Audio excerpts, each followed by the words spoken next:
আল্লাহ রসুল মনে মনে ভাবলেন যে আমি যদি চুপ করে থাকি এরপরে রোমানরা আমার মদিনায় হামলা করবে, ঠিক কিনা মুসলমান? অতএব প্রতিবাদ করার প্রয়োজন আছে না নাই? আমার রাষ্ট্র ছোট হইতে পারে, আমার দেশ ছোট হইতে পারে, আমরা সংখ্যায় কম থাকতে পারি, রোম সাম্রাজ্য অনেক বড় হইতে পারে, তাদের সৈন্য বেশি থাকতে পারে, কিন্তু মদিনা কখনো রোমকে গড়ে দেখে না। কথা বলো ঠিক কিনা মুসলমান? অতএব বাংলাদেশ ছোট হইতে পারে, বাংলার মানুষ কম হইতে পারে, আমাদের অস্ত্র কম থাকতে পারে, আমাদের আর্মি কম থাকতে পারে, হিন্দুস্তান তোমাদের সংখ্যা বেশি হইতে পারে, তোমাদের ভূখণ্ড বড় হইতে পারে, তোমাদের অস্ত্র বেশি থাকতে পারে, কিন্তু বাংলার মুসলমান তোমাদের অস্ত্রকে ভয় করে না, ঠিক কিনা মুসলমান? অতএব যে কোনো ষড়যন্ত্র রুখে দেওয়ার জন্য বাংলার মুসলমান ঐক্যবদ্ধ হয়েছে ইনশাআল্লাহ। আল্লাহ পাক বললেন কামিং ফিয়াতিন কলিলাতিন ওয়ালাবাত ফিয়াতান কাসীরাতাম বিইজনিল্লাহ। ছোট ছোট দলকে বড় বড় দলের বিরুদ্ধে আমি বিজয় দিয়েছি বলি সুবহানাল্লাহ। আজকে তারা দেখছে যে আমাদের মানচিত্র বিশাল বড়, আমাদের ভূখণ্ড অনেক বড়, আমাদের জনসংখ্যা অনেক বেশি, আমাদেরকে ভয় দেখায়। ডক্টর মোহাম্মদ ইউনূস তিনি বলছেন যে বেশি বাড়াবাড়ি করলে এই দিকে 7টা রাজ্য আছে, 7টা রাজ্যকে কেটে দেওয়া হবে। কথা বলো ঠিক কিনা? এজন্য আমাদেরকে ভয় দেখায় লাভ আছে কি?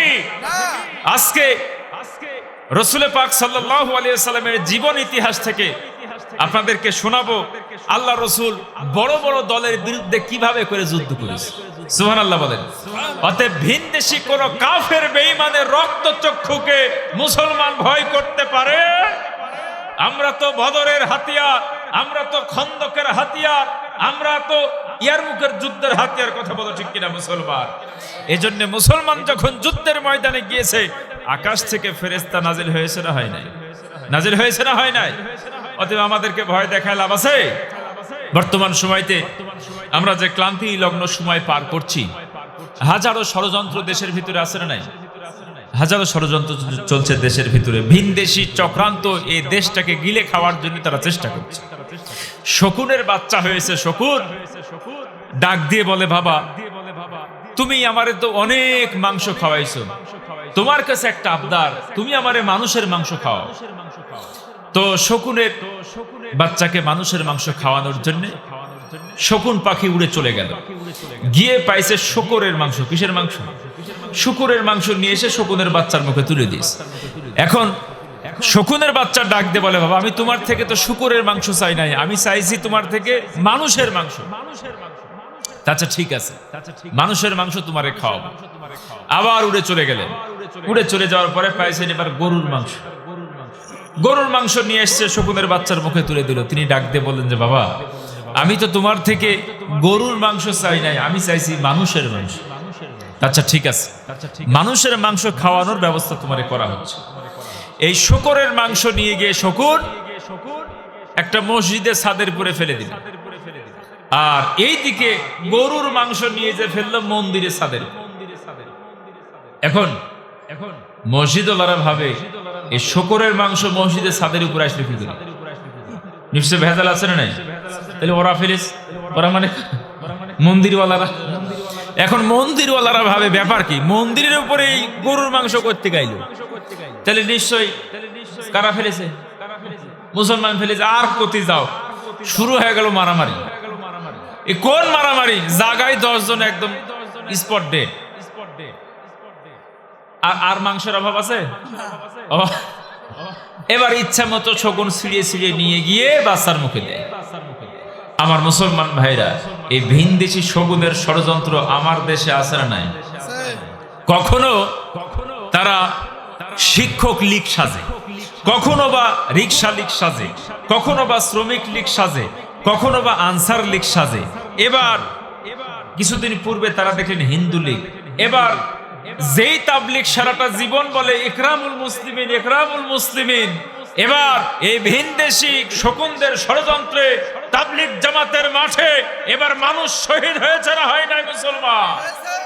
আজকে তাবলিগ জামাতের মাঠের ভিতরে মারামারি লাগিয়ে দেওয়া হয়েছে। আজকে বাংলাদেশের ভিতরে বিভিন্ন কায়দায় দেশটাকে অস্থিতিশীল পরিবেশ তৈরি করার জন্য ভিনদেশী শকুনরা তৎপর হয়েছে, ঠিক কিনা মুসলমান? ভারতের একটা মিডিয়া আছে রিপাবলিক বাংলা, রিপাবলিক বাংলা, দেখবেন এরকম খাটোখুটো একটা মানুষ, ও সব সময় মনে করে নাম হলো ময়ূখ রঞ্জন ঘোষ, ও সব সময় বাংলাদেশ নিয়ে কথা বলে, বাংলাদেশ নিয়ে কথা বলে। ও বাংলাদেশকে এত ভালোবাসে, এত মহব্বত করে।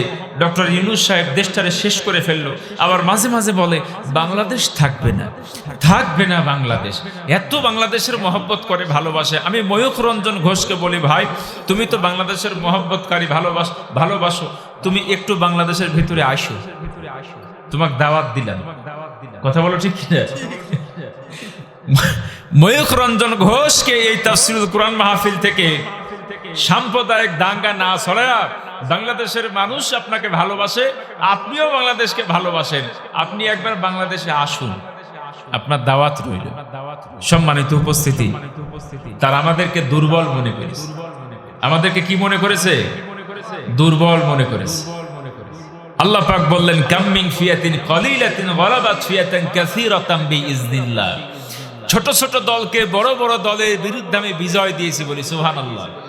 আজকে তারা দেখছে যে আমাদের মানচিত্র বিশাল বড়, আমাদের ভূখণ্ড অনেক বড়, আমাদের জনসংখ্যা অনেক বেশি, আমাদেরকে ভয় দেখায়। ডক্টর মোহাম্মদ ইউনূস তিনি বলছেন যে বেশি বাড়াবাড়ি করলে এই দিকে 7টা রাজ্য আছে, 7টা রাজ্যকে কেটে দেওয়া হবে। কথা বলো ঠিক কিনা?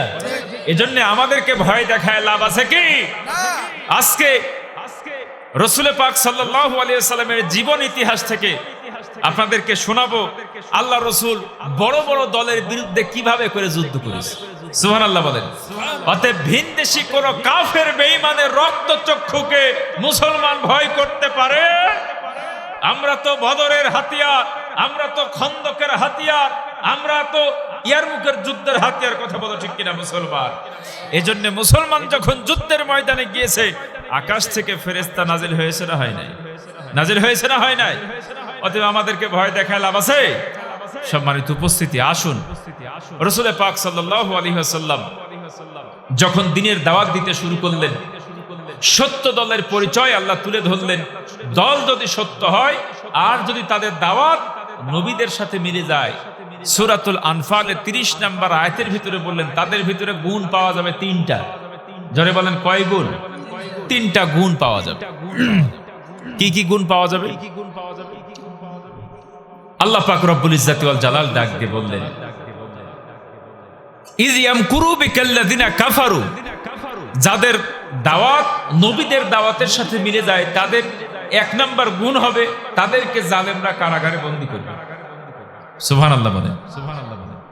আমার মুসলমান ভাইরা, সত্য দলের পরিচয় 1 নম্বরে তাদেরকে কারাগারের ভিতরে বন্দী করবে। 2 নম্বরে হচ্ছে আও ইয়াকতুলুকা, 2 নম্বরে তাদেরকে হত্যার ষড়যন্ত্র করা হবে। 3 নম্বরে আও ইখরিজুকা, 3 নম্বরে তাদের দল পার্টি নিষিদ্ধ করে দেশ থেকে দেশান্তরিত করা হবে। এই 3 গুণ যে দলের ভিতরে আছে, আল্লাহ পাক রব্বুল ইজ্জাতি ওয়াল জালাল বললেন, আসাদ্দিন নাস বালাইল আম্বিয়া আমসালিল আমসাল। তোমাদের দাওয়াত যদি নবীদের সাথে মিলে যায়, তাহলে নবীদের উপরে যেভাবে করে জুলুম নির্যাতন চলেছে, তোমাদের উপরে সেই রকম জুলুম নির্যাতন চলার সম্ভাবনা আছে না নাই? আজ থেকে 10 বছর পূর্বে 2 দিয়ে যোগ করলে কত হবে? 4। 10 বছর পরে 4। তাহলে আজ থেকে হাজার হাজার বছর পূর্বে যেই পয়গম্বররা দাওয়াত দিতে গিয়ে জালেমদের জুলুমের শিকার হয়েছে, আজ থেকে যুগের পর যুগে যারা ওই নবীদের মতো করে দাওয়াত দিবে, তাদের উপরে জুলুম নির্যাতন আসার সম্ভাবনা আছে না নাই? আজকেও সম্ভাবনা আছে না নাই? বাংলার জমিনে কারা কারা ইসলামের দাওয়াত দিতে গিয়ে নির্যাতনের শিকার হয়েছে, এটা কি আমাদের অজানা? কথা বলা ঠিক কিনা মুসলমান? বাংলাদেশের ভিতরে অনেক মাহফিল হয়েছে, সবার মাহফিল কিন্তু বন্ধ হয়নি। বন্ধ হয়েছে কাদের, এটাও ভালো করে জাতি জানে। আসুন, তাহলে আল্লাহ রসুলকে মক্কা নগরী থেকে বের করে দেওয়া হলো, আল্লাহ রসুলকে 16 বার হত্যার ষড়যন্ত্র করা হলো, আল্লাহ রসুলকে 3 বছর জেল খাটানো হয়েছে। কয় বছর? 3 বছর। মনোযোগ দিয়ে কথাগুলো শুনবেন। আল্লাহ রসুল নবুয়ত পেয়েছেন 40 বছর বয়সে, 13 বছর মক্কায় দাওয়াত দিয়েছেন, 10 বছর দাওয়াত দিয়েছেন মদিনায়। এই মক্কা নগরীর 13 বছরের ভিতরে 3 বছর জেল, তাহলে মক্কায় হলো 10 বছর, মদিনায় হলো 10 বছর, আর 3 বছর কোথায়? জেলখানায়। আখিরি জামানার শ্রেষ্ঠ পয়গম্বর, এরপরে আর কোন নবী আসবেন না যেই পয়গম্বরের প্রত্যেকটি দিন, প্রত্যেকটি ঘন্টা, প্রত্যেকটি মিনিট এত দামি। এরপরও আল্লাহ পাক রব্বুল ইজ্জত ওয়াল জালাল সেই পয়গম্বরকে 3 বছর জেল খাটাইলেন। এর মানে হলো জেলের ভিতরে সুন্নত আছে না নাই?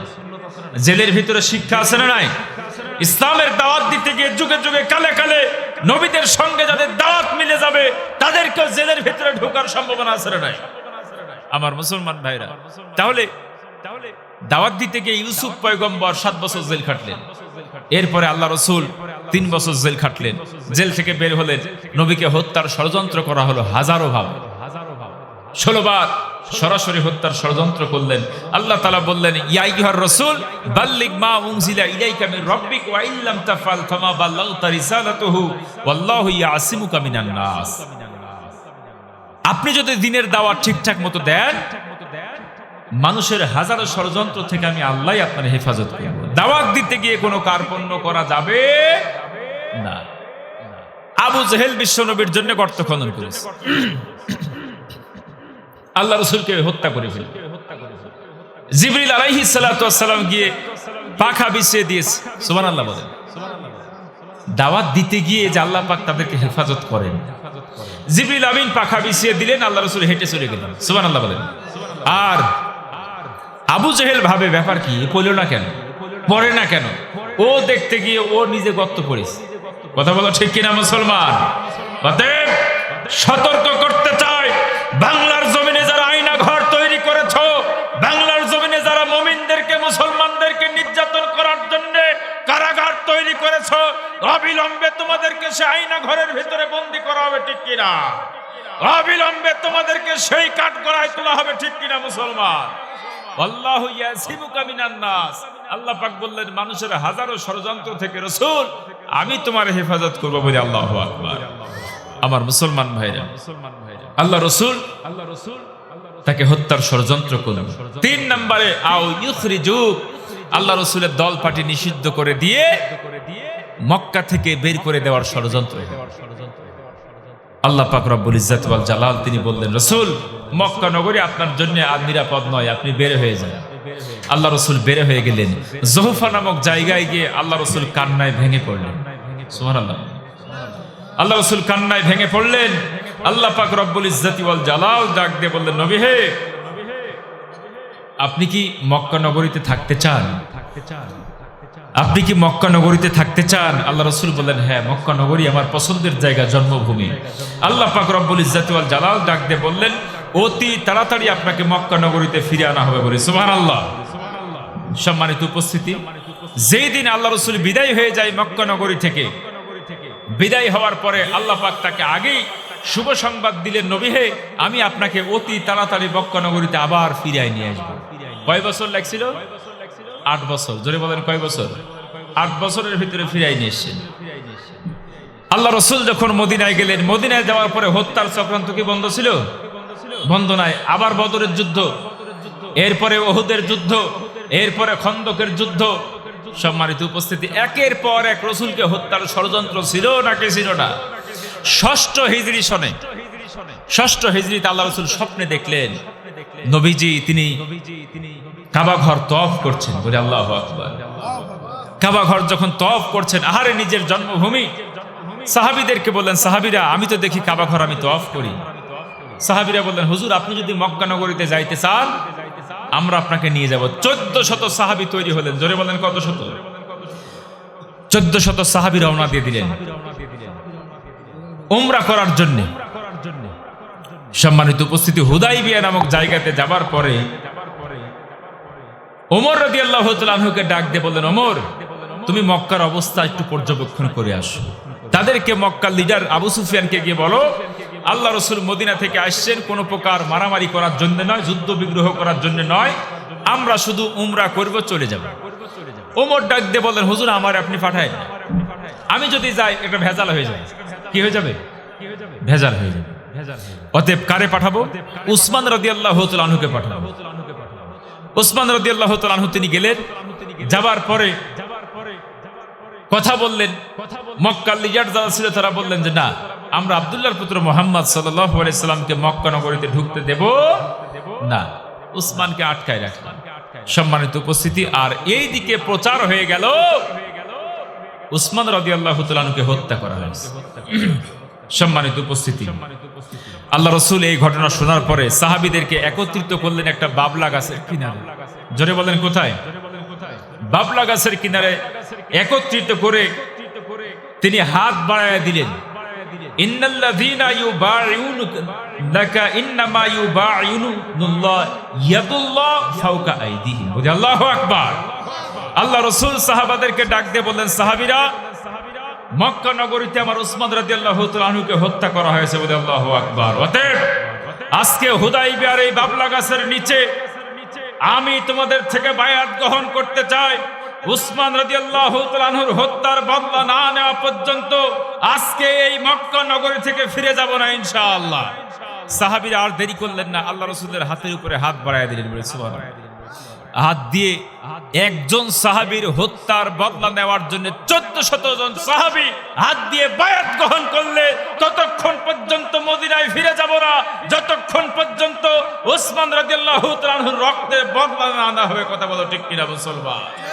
এজন্য একজন সাহাবীর জন্য যদি 1400 সাহাবী তারা শহীদ হওয়ার জন্য প্রস্তুতি গ্রহণ করতে পারে, ও বাংলার মুসলমান যারা বাংলার মানুষের ভিতর থেকে যারা ইসলামী আন্দোলনের কর্মীদেরকে হত্যা করেছে, বাংলার শ্রেষ্ঠ মুফাসসির আল্লামা সাঈদীকে হত্যা করেছে, তার বিচার না নেওয়া পর্যন্ত আমাদের কোনো রেশ নাই। কথা বলা ঠিক কিনা মুসলমান? সাঈদী হত্যার বিচারের প্রয়োজন আছে না নাই বাংলার মুসলমান? বিচার হবে ইনশাআল্লাহ। ইনশাআল্লাহ বলে। আজকে ভারতের ভূখণ্ডে আমাদের দূতাবাসে হামলা করা হয়েছে। কোথায় হামলা করা হয়েছে? দূতাবাসে হামলা করা হয়েছে। মনোযোগ দেন, মনোযোগ দেন। আল্লাহ রাসূল হুদাইবিয়ার সন্ধি যখন বায়াত গ্রহণ করলো, মক্কার মানুষরা বুঝতে পারলো যে বদরে আমরা মার খাইছি, উহুদেও খুব ভালো ভালো পারি নাই যুদ্ধে, এরপরে খন্দেকেও মার খাইছি, পলায় আসতে বাধ্য হয়েছি। অতএব মুসলমানদের সাথে যুদ্ধ করে পারা যাবে না, আমরা একটা সিস্টেমে আসি, আমরা একটা সন্ধি করি। কি করি? সন্ধি করলেন, 10 বছরের জন্য একটা চুক্তিনামা তৈরি করলেন, যাকে বলা হয় হুদাইবিয়ার সন্ধি। সম্মানিত উপস্থিতি, আল্লাহ রাসূল হুদাইবিয়ার সন্ধি করলেন। লম্বা ইতিহাস। হুদাইবিয়ার সন্ধির পরে কাফেরেরা টার্গেট নিলেন 10 বছর। জোরে বলেন কয় বছর? 6ষ্ঠ হিজরি সনে টার্গেট নিয়েছেন 10 বছর। আর বাংলাদেশে টার্গেট ছিল কয় বছর? 41 সাল। জোরে বলেন কয় সাল? 41 সাল। আল্লাহ বলে যে মক্কার কাফেরেরা টার্গেট নিয়েছে 10 বছর, আমি 2 বছরই শেষ করে দিব। সুবহানাল্লাহ বলেন। 2 বছর পার না হতেই মক্কা বিজয়। আল্লাহু আকবার। আর বাংলাদেশে ওরা বলে 41 সাল, আল্লাহ ডাক দিয়ে বলে 24 সাল। বলে আল্লাহু আকবার। 24 সালই শেষ। এই খেলা খেলেন কে? আমার মুসলমান ভাইরা। এবার আল্লাহ রাসূল বিভিন্ন দেশে দূত পাঠাইতে শুরু করলেন। হুদাইবিয়ার সন্ধির পরে বিভিন্ন দেশের ভিতরে দূত পাঠাইতে শুরু করলেন। তৎকালীন সময়তে বসরাতে আল্লাহ রাসূল দূত প্রেরণ করলেন। বসরা নামক জায়গায় দূত প্রেরণ করলেন হারিস বিন উমাইয়া রাদিয়াল্লাহু তাআলা আনহু, আল্লাহ রাসূলের সাহাবী। এই ব্যক্তি যখন আল্লাহ রাসূলের পক্ষ থেকে কালেমার দাওয়াত চিঠি নিয়ে গেলেন, বসরার গভর্নর তাকে ধরে দড়ি দিয়ে বেঁধে নির্মমভাবে হত্যা করলেন। সম্মানিত উপস্থিতি, সেই সময়তে বসরা শাসন করে রোম সাম্রাজ্য। জোরে বলেন কোন সাম্রাজ্য? রোম সাম্রাজ্য। কাইসার তার এলাকা বসরা। আমার মুসলমান ভাইরা, আল্লাহ রাসূল যখন দেখলেন একটা দূতকে নির্মমভাবে হত্যা করা হলো, তৎকালীন সময়তে সবচাইতে ইনফিনিটি পাওয়ার, সুপার পাওয়ার হচ্ছে রোম সাম্রাজ্য। এখন আল্লাহ রাসূল মনে মনে ভাবলেন যে আমি যদি চুপ করে থাকি, এরপরে রোমানরা আমার মদিনায় হামলা করবে। ঠিক কিনা মুসলমান? অতএব প্রতিবাদ করার প্রয়োজন আছে না নাই? আমার রাষ্ট্র ছোট হইতে পারে, আমার দেশ ছোট হইতে পারে, আমরা সংখ্যায় কম থাকতে পারি, রোম সাম্রাজ্য অনেক বড় হইতে পারে, তাদের সৈন্য বেশি থাকতে পারে, কিন্তু মদিনা কখনো রোমকে গণে দেখে না। কথা বলো ঠিক কিনা মুসলমান?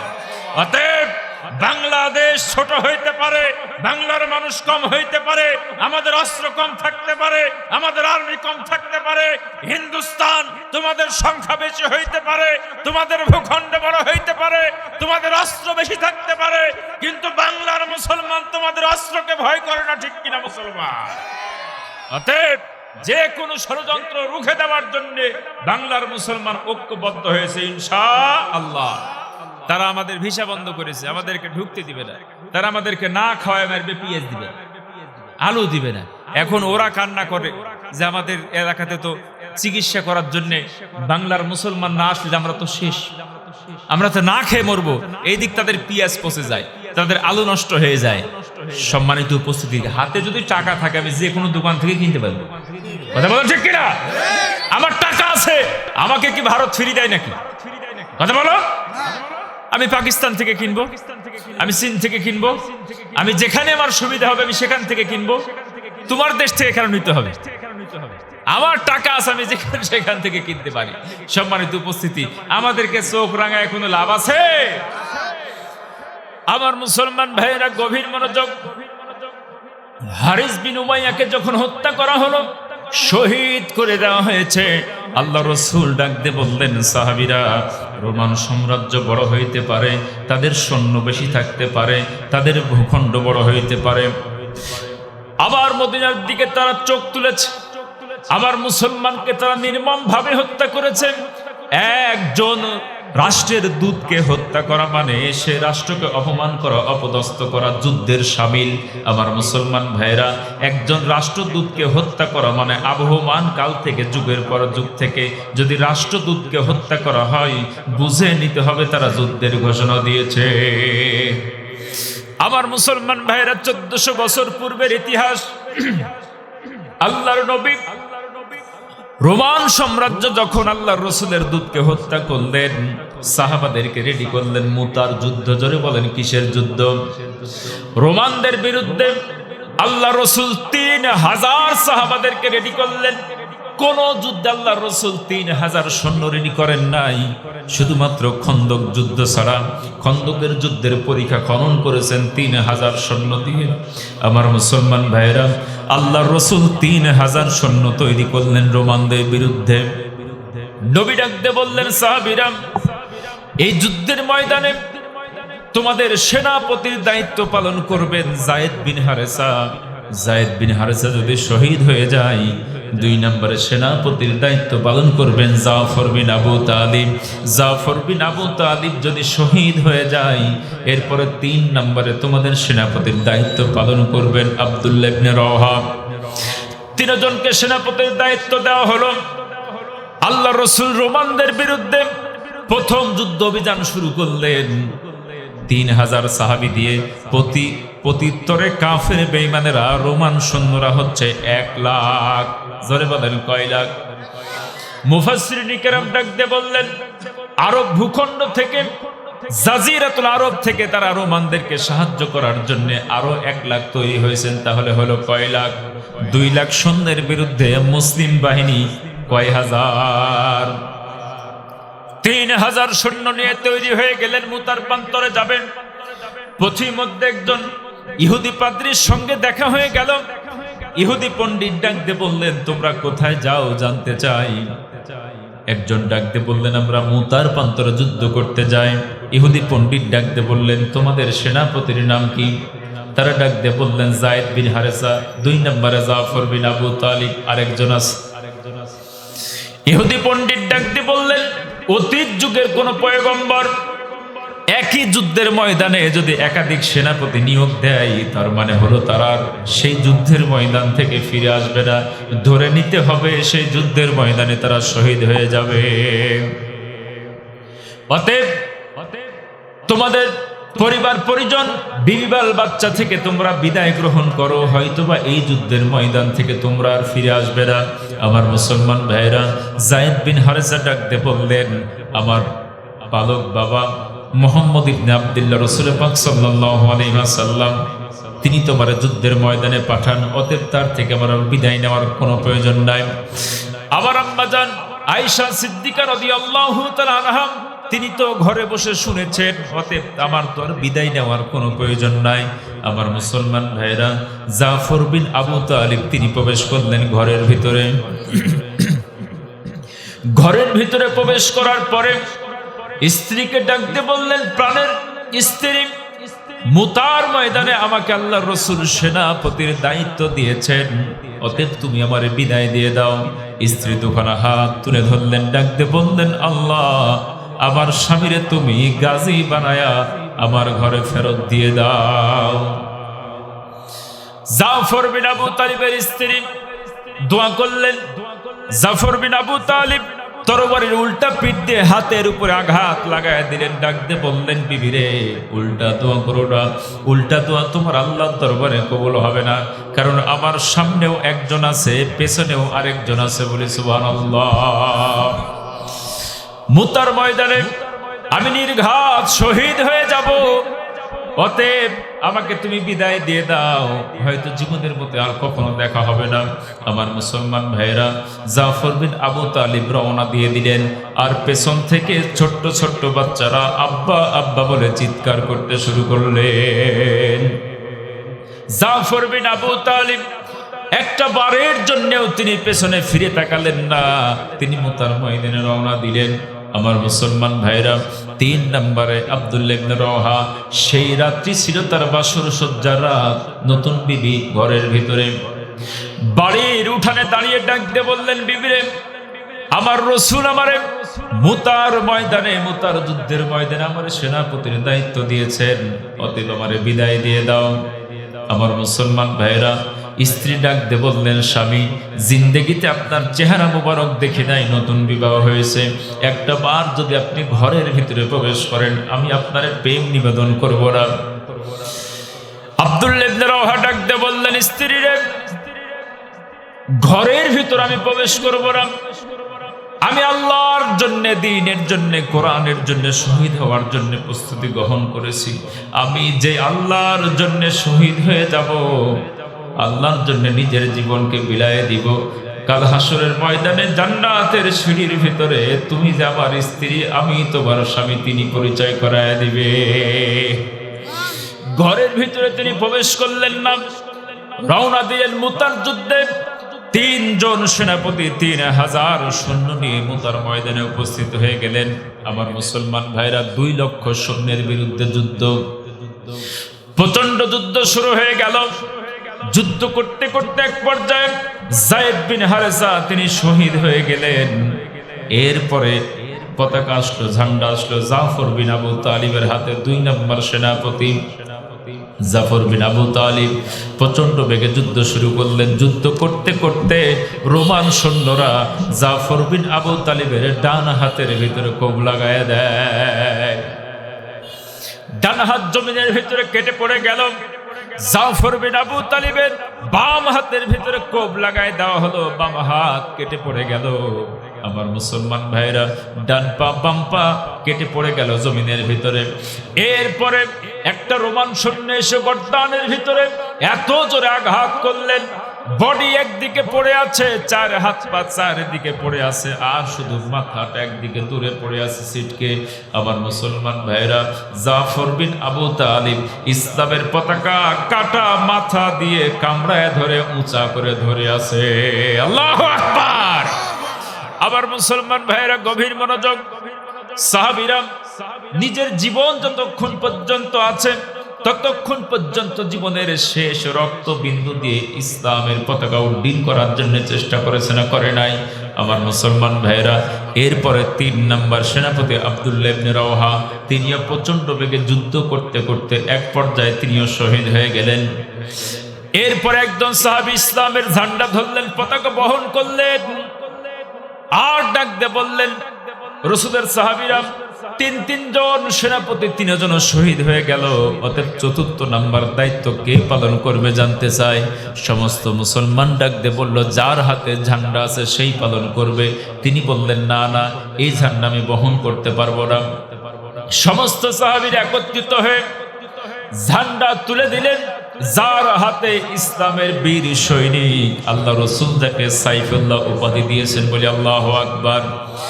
খালিদ বিন ওয়ালিদ রাদিয়াল্লাহু তাআলা আনহুকে মুতার ময়দানে সেনাপতির দায়িত্ব দেওয়া হলো। খালিদ বিন ওয়ালিদ এমন ভাবে সৈন্য তৈরি করলেন, রণাঙ্গনে সৈন্য প্রস্তুতি শুরু করলেন, যুদ্ধের কৌশল শিক্ষা দিলেন। আমার মুসলমান ভাইরা, রোমানদের বিরুদ্ধে প্রচন্ড যুদ্ধ শুরু হয়ে গেল।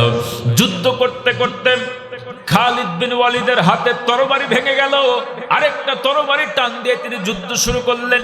এইভাবে করে তরবারি ভাঙতে ভাঙতে একটা নয়, দুইটা নয়, নয়টা তরবারি মুতার ময়দানে ভেঙে পড়ে যায়। আল্লাহু আকবার। রোমান সৈন্যরা মুসলমানদের যুদ্ধ কৌশল দেখে, সাহাবায়ে কেরামের বিরুদ্ধে দেখে 2 লক্ষ রোমান সৈন্য কাফের বেঈমান, তারা পিছে হটতে বাধ্য হয়ে গেল। বলি সুবহানাল্লাহ, আল্লাহু আকবার।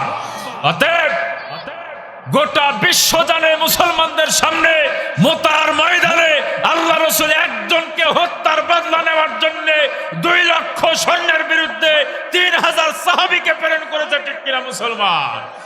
3000 সৈন্য, তারা কি ফিরে আসছে? পরাজয় হয়ে ফিরে আসে নাই। সম্মানিত উপস্থিতি, এরপরে রোমান সৈন্য তারা পালাতে বাধ্য হলো, তারা চলে গেল এই যুদ্ধের ময়দানে। 3000 সৈন্য, তারা ভয় পায় নাই, তারা ডর পায় নাই, তারা যুদ্ধ চালাইতেছিল। বলি সুবহানাল্লাহ। এরপরে এই যে একটা রাষ্ট্রদূত হত্যা করার কারণে যুদ্ধ এখনো থামে নাই, আরো যুদ্ধ আছে। সুবহানাল্লাহ বলেন আমার মুসলমান ভাইরা। এরপরে হুদাইবিয়ার সন্ধি হলো, তাবুক যুদ্ধ হলো। তাবুক যুদ্ধের পরে আল্লাহ রাসূল মক্কা বিজয়ের জন্য প্রস্তুতি শুরু করলেন। বলি সুবহানাল্লাহ। মক্কা বিজয়ের জন্য প্রস্তুতি শুরু করলেন। আর এইদিকে সাহাবায়ে কেরাম তখনও পর্যন্ত জানেন না আল্লাহ রাসূল কোথায় যাবেন, কোন যুদ্ধে যাবেন। আল্লাহ রাসূল লোক তৈরি করছেন। 10,000 সাহাবী, জোরে বলেন কয় হাজার? 10,000 সাহাবী নিয়ে আল্লাহ রাসূল মক্কার দিকে রওনা দিলেন। আল্লাহ রাসূলের ছোট চাচা আব্দুল্লাহ ইবনে আব্বাস রাদিয়াল্লাহু তাআলা আনহু তিনি এবার ইসলাম কবুল করার জন্য মদিনার দিকে যান। রাস্তাতে দেখা হয়ে গেল। কোথায়? রাস্তায় দেখা হয়ে গেল আল্লাহ রাসূলের সাথে। ব্যাপার, এতগুলো লোক নিয়ে কই যাও? আমরা তো মক্কা নগরীতে যাই, আমিও তো ইসলাম কবুল করার জন্য মদিনায় যাই। রাস্তায় দেখা হয়ে গেল। সুবহানাল্লাহ। আমার মুসলমান ভাইরা, যুদ্ধ একটা কৌশল। যুদ্ধ কি? যুদ্ধ একটা কৌশল। আল্লাহ রাসূল এবার মক্কার অদূর প্রান্তে তিনি তাবু গাড়লেন। তাবু গাড়ার পরে সাহাবাদেরকে বললেন, সাহাবীরা তোমরা চুলা বানাও বেশি আর টয়লেট বানাও কম, পায়খানা বানাও কম। এখন মক্কা নগরীতে আল্লাহ রাসূল 10,000 সাহাবী নিয়ে ঢুকছে। আর এইদিকে আবু সুফিয়ান, তিনি মক্কার লিডার। জোরে বলেন কোন এলাকার লিডার? মক্কার। আবু জেহেল আল্লাহ রাসূলকে জ্বালাইছে হচ্ছে 15 বছর, আর আবু সুফিয়ান জ্বালাইছে 21 বছর। কয় বছর? 21 বছর, মানে আরো বড় খারাপ। এবার তিনি দেখে যে ব্যাপার কি, এতগুলা সৈন্য কোত্থেকে আইলো। তিনি ভালো করে তাকায় দেখে বহু সৈন্য, চুলা জ্বলে, আগুন ধোঁয়া ওড়ে। আর আল্লাহু আকবার। আব্দুল্লাহ ইবনে আব্বাস আল্লাহ রাসূলের একটা খচ্চর ছিলেন, দুলদুল। ওর পিঠে চড়ে খালি ঘুরে আর আবু সুফিয়ানের খোঁজে, আবু সুফিয়ান কোথায়। শেষ পর্যন্ত আবু সুফিয়ানের সাথে দেখা হয়ে গেল। আব্বাস রাদিয়াল্লাহু তাআলা আনহু ডাক দিয়ে বললেন যে, আবু সুফিয়ান, তুমি কি এখনো কি দেখতে পাও না যে মক্কা নগরী বিজয় হয়ে যাবে? এতগুলো সাহাবী নিয়ে এসছে। এখন তিনি বলেন যে, হ্যাঁ, তোমার ভাতিজা তো বড় বাদশাহী পাইছে, বড় রাজা হয়েছে। তো আব্বাস রাদিয়াল্লাহু তাআলা আনহু ডাক দিয়ে বললেন যে, এটা যদি বাদশাহী হইতো, যদি রাজাই হইতো, তাহলে তোমার গর্দানে এতক্ষণ কাল্লা থাকার কথা না। ঠিক কিনা মুসলমান? তোমার মাথা উড়াই দিত। এটা যে বাদশাহী নয়, এটা যে নবুয়ত, এটাই তার প্রমাণ। আল্লাহ রাসূল মক্কা নগরীতে ঢোকার পূর্ব মুহূর্তে সূরা ইউসুফ থেকে তেলাওয়াত শুরু করলেন। সুবহানাল্লাহ। সূরা ইউসুফ থেকে তেলাওয়াত করছেন, লা তাসরিবু আলাইকুমুল ইয়াউম। সাহাবীরা বুঝতে পারছে না কেন সূরা ইউসুফ পাঠ করছে। আল্লাহ রাসূল বুঝাতে চেষ্টা করছে, দেখো, ইউসুফ পয়গম্বরকে যখন কূপের ভিতরে ভাইরা উলঙ্গ করে ফেলে দেয়, ঠিক ইউসুফ পয়গম্বর যখন আবার মিশরের ক্ষমতা পায়, তখন কি পয়গম্বর কোনো প্রতিশোধ নিয়েছিলেন? জোরে বলেন। মাফ করে দিয়েছিলেন। আল্লাহ রাসূল সাহাবাদেরকে বোঝানোর চেষ্টা করছে, সাহাবীরা আমরা তো মক্কা নগরীতে ঢুকবো, আল্লাহ বিজয় দিবেন, এই কথা আমাকে 8 বছর আগেই জানাইছে, বলে সুবহানাল্লাহ। অর্থাৎ বিজয় হবে। আমি চাই তোমরা সমস্ত ভেদাভেদগুলো ভুলে গিয়ে মক্কাবাসীকে তোমরা মাফ করে দাও। এটা হচ্ছে রাসূলুল্লাহর শিক্ষা। এটা কার শিক্ষা? রাসূলুল্লাহর শিক্ষা। বাংলার জমিনেও ইসলামী আন্দোলনের কর্মীদের উপরে হাজারো জুলুম নির্যাতন শুরু হয়েছিল, হাজারো জুলুম নির্যাতন করে অনেক ভাইকে শহীদ করা হয়েছে। 5ই আগস্টের পরে আমিরে জামাত সকলকে মাফ করেছে না করে নাই? আমার মুসলমান ভাইরা, এটা নিয়ে চুলকানি আছে না? এটা রাসূলের শিক্ষা। আল্লাহ রাসূল মাফ করাতে বিশ্বাস। যে মানুষকে কষ্ট দিয়েছে সেই কষ্ট পাবে। সে কি পাবে? সেই কষ্ট পাবে। মানুষের উপরে জুলুম করবেন, নির্যাতন করবেন, যদি সে মাফ করে দেয় আপনি বেশি কষ্ট পাবেন। আমার মুসলমান ভাইরা, আপনার একজন আঙুল কেটে নিয়েছে, আপনি শুনলেন যে হঠাৎ করে ওই ভাই অ্যাক্সিডেন্ট করে ওর হাতই শেষ, ওর হাতই নাই, তাহলে আপনার রাগ থাকবে বলেন? যেই ক্ষমতার বাহাদুরি দেখায়া মানুষের উপরে জুলুম নির্যাতন করেছে। আজকে আল্লামা সাঈদী সাহেব বলেছিল ইন্দুরের গর্ত খুঁজে পাবে না, ইন্দুরের গর্ত পিঁপড়ার গর্তই তো খুঁজে পাই না। কথা বলো ঠিক কিনা মুসলমান? আল্লামা সাঈদী সাহেব যতগুলো ভবিষ্যৎবাণী করেছিল প্রত্যেকটি ভবিষ্যৎবাণী বাস্তবে পরিণত হয়েছে না হয় না?